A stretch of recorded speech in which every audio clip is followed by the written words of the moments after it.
दिल्ली में भी नाम बदलने की जो राजनीति है वो जोरों पर चल रही है। मोहम्मदपुर गांव एक दिल्ली के अंदर है, अब उसका नाम बदलकर आप देख सकते हैं कि माधोपुरम गांव रख दिया गया है। हालांकि अभी दिल्ली सरकार से इसकी मंजूरी नहीं मिली है। आदेश गुप्ता जी हमारे साथ में हैं, जो कि दिल्ली प्रदेश अध्यक्ष हैं, मेयर साहब हैं, पार्षद जी हैं। हम आदेश जी से बात करते हैं। आदेश जी, पहले उत्तर प्रदेश की तर्ज पर बुलडोजर आप लेकर आए और अब उत्तर प्रदेश की सियासत की तर्ज पर आप नाम बदलने की सियासत दिल्ली में कर रहे हैं। देखिए, 9 दिसंबर को गांव के निवासियों ने, पंचायत ने तय किया मोहम्मदपुर गांव का नाम माधोपुरम होना चाहिए। वहां निगम पार्षद हमारे बीजेपी के भगत सिंह टोकर जी ने ये प्रस्ताव निगम में किया। निगम ने प्रस्ताव पास करके दिल्ली सरकार को भेज दिया, लेकिन अफसोस है दिल्ली सरकार ने तुष्टीकरण की राजनीति के चलते उन्होंने इस गांव का नाम अभी तक बदलना स्वीकार नहीं किया। आज हम लोग आज़ादी के 75वीं वर्षगांठ में मना रहे हैं, अमृत महोत्सव मना रहे हैं। देश की युवा पीढ़ी स्वाभिमान और राष्ट्रवाद के साथ जीना चाहती है। वो किसी भी गुलामी की मानसिकता के प्रतीक चिन्ह के साथ आज खड़ी नहीं रहना चाहती। देश में बदलाव आ रहा है, राष्ट्रवाद और देश। तो लाल किला भी गुलामी का प्रतीक चिन्ह है क्या, जिस पर प्रधानमंत्री जी भाषण देते हैं? देखिए, जो हमारी ऐतिहासिक धरोहर हैं, उन धरोहरों को भारत सरकार संरक्षित करती है। जहां तक पाठ्यक्रम का सवाल है, हमने सीबीएसई के पाठ्यक्रम भी भारत सरकार बहुत बड़ी तादाद में बदल रही है, क्योंकि जिन मुगलों के बारे में जिन्होंने हमारे ऊपर शासन किया, उनके इतिहास को प्रमुखता दी गई इतिहासकारों ने, और शिवाजी और महाराणा प्रताप के बारे में हमें कम बताया गया। आने वाले समय की पीढ़ी। आदेश जी, हम लोगों ने बचपन में ही महाराणा प्रताप जी के बारे में सुना है, बहुत वीर गाथाएं उनके बारे में हमें पता है। लेकिन बात यह है कि नाम भी कहीं ना कहीं ऐतिहासिक धरोहरों से जुड़े होते हैं। अब हौज खास का आप जो है वो नाम बदलने की बात कर रहे हैं, तो हौज खास के तालाब को आप कहाँ पर ले जाएंगे? उस पर भी बुलडोजर चलवाएंगे क्या? उसी से तो नाम हौज खास विलेज पड़ा है। देखिए, जो तालाब है, हाँ, उस तालाब पे शिलापट भी लिखा है, उस तालाब के शिलापट पे उसका इतिहास भी लिखा है। हाँ। तो जरूरी नहीं कि उसके नाम पर गांव का नाम हो।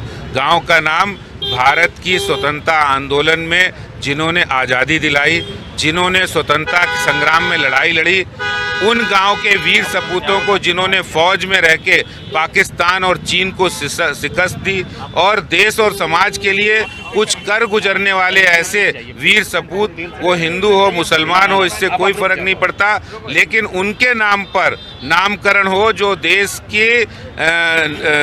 की मिट्टी के साथ जिनकी सुगंध आती हो, जो देश की मिट्टी में रचे बसे हों, लड़ाई लड़ी हो, जिन्होंने देश और समाज के मोहम्मदपुर के गांव से नाम बदलने का जो सिलसिला है सर, वो अब कहां पर थमेगा? 40 गांव का नाम और बदलने की बात आप कह रहे हैं? बिल्कुल, 40 गांव के नाम के प्रस्ताव मेरे पास आए हैं। हाँ। उन गांव के नाम की नामकरण को बदलने की प्रक्रिया भी शुरू करेंगे, और गांव के पंचायत, गांव के निवासी जब ये चाहते हैं तो भारत की मिट्टी में रचे बसे और देश की आज़ादी की 75वीं वर्षगांठ पर ये स्वतंत्रता का, ये राष्ट्रवाद का ये शंखनाद दिल्ली में भी बज रहा है। इसके लिए दिल्ली के गांववासी जाग गए हैं। मैं सब लोगों को बधाई देता हूं। चलिए, दिल्ली की जो इतिहास है वो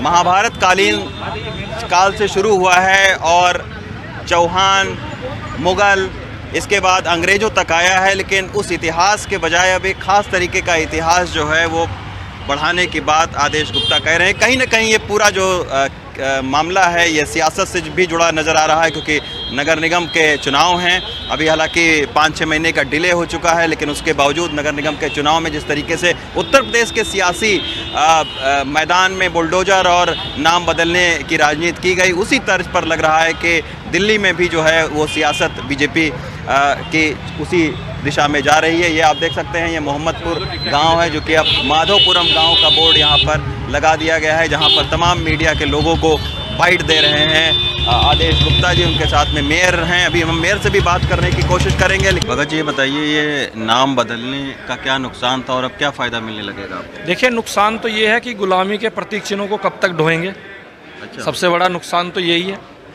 हम आज़ादी का 75वां अमृत महोत्सव मना रहे हैं, और हमारे गांव के सभी बुजुर्ग कई वर्षों से प्रयासरत थे।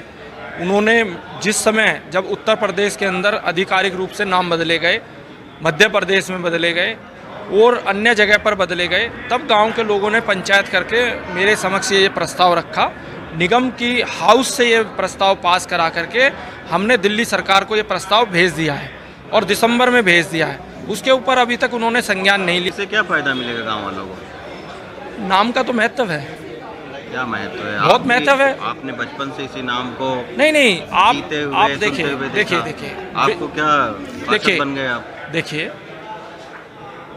जो प्राचीन काल में जबरन नाम बदले गए, अब जब एक आधिकारिक रूप से पूरे देश के अंदर नाम बदलने की प्रक्रिया चालू है, तो सब लोग, पहले तो लोग ये सोचते थे यार कैसे होगा, बदला नहीं जाएगा।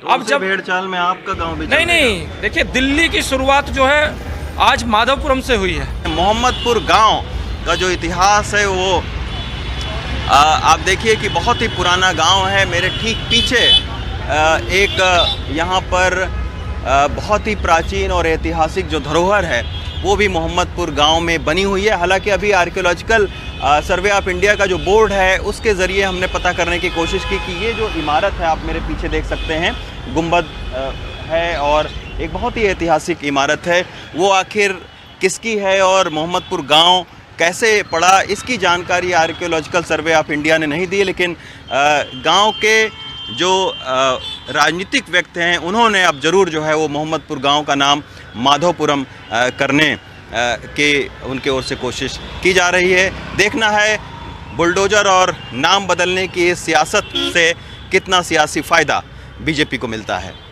दिल्ली से रवीश रंजन शुक्ला, एनडीटीवी इंडिया।